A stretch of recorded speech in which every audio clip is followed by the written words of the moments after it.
Chair Kelly, I think I have about like almost 400s over the last, so you and I should start competing over who's getting more rain. um, Jennifer, that was a hard act to follow. We will miss you for sure. Chair Kelly, members of the board, I hope everyone's been enjoying the wet weather over the past couple of weeks. Monsoon season's officially over, but the Rio Grande Basin has continued to receive rainfall from the remnants of tropical storms in the Pacific. These rains are expected to continue for the next couple of days, and then after which a cold front will move into the state, which should bring freeze warnings to much of New Mexico. So we're anticipating this weekend being much cooler. This basin-wide rain, as we move into the fall and winter, it's beneficial for soil moisture conditions next spring, which will help in turn improve runoff efficiency next year. So I think getting rain this time of year is good for the basin as a whole. One thing to note is over the weekend, there were significant rain inflows to the rivers in southern Colorado. Right here, I have a hydrograph of the Del Norte gauge on the Rio Grande. And actually, since I pulled this hydrograph this morning, it's actually up closer to about 7,000 CFS. This serves as the Colorado Rio Grande Supply Index gauge. Discharge of this gauge rose from about 350 cubic feet per second prior to the rainfall to over 5,000 cubic feet per second. And then obviously a second storm has kind of hit up there, and we've seen the second peak up on there on the hydrograph.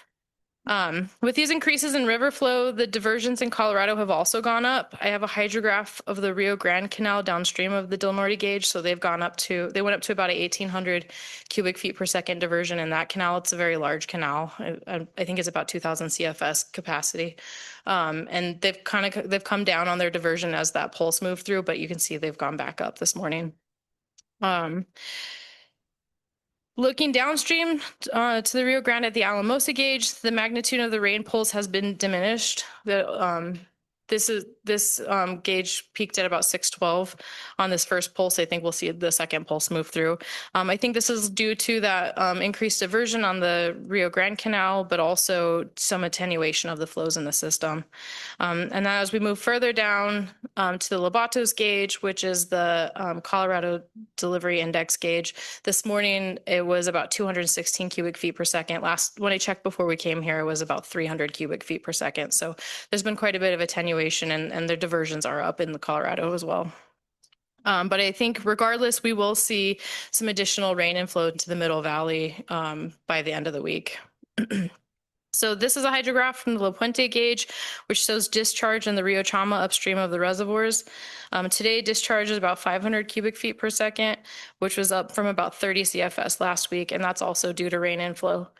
The Otoe gauge, which measures discharge on the Rio Grande upstream of Cochiti Dam, it's recording about 250 cubic feet per second today. Inflow into the Middle Valley is about 240 cubic feet per second below the dam. And I expect river discharge to climb later this week as those northern inflows work their way down into the system.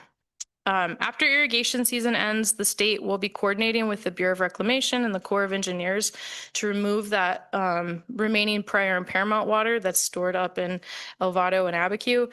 I think it's currently about 26,000 acre feet that water will get moved through the Middle Valley into the Elephant Butte Dam. Because of this operation, people should expect elevated river flows in November and December through the Middle Valley. The exact dates have not yet been determined, but ensuring this water reaches Elephant Butte efficiently is important for Rio Grande compact deliveries this year. New Mexico ended 2024 with a compact debt of about 124,000 acre feet. Delivering as much of this water as possible to Elephant Butte by the end of the year will help minimize any increase in the debt for the 2025.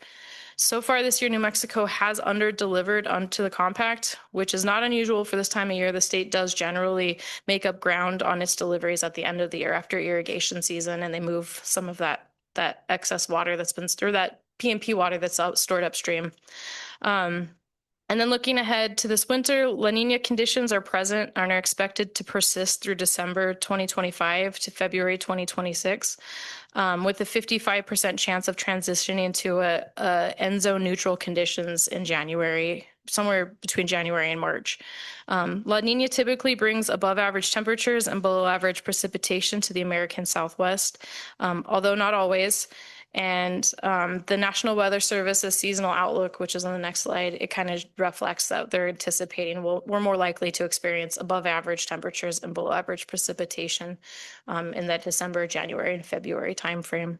So I think that's all I have today, and I will encourage everyone to start praying for snow.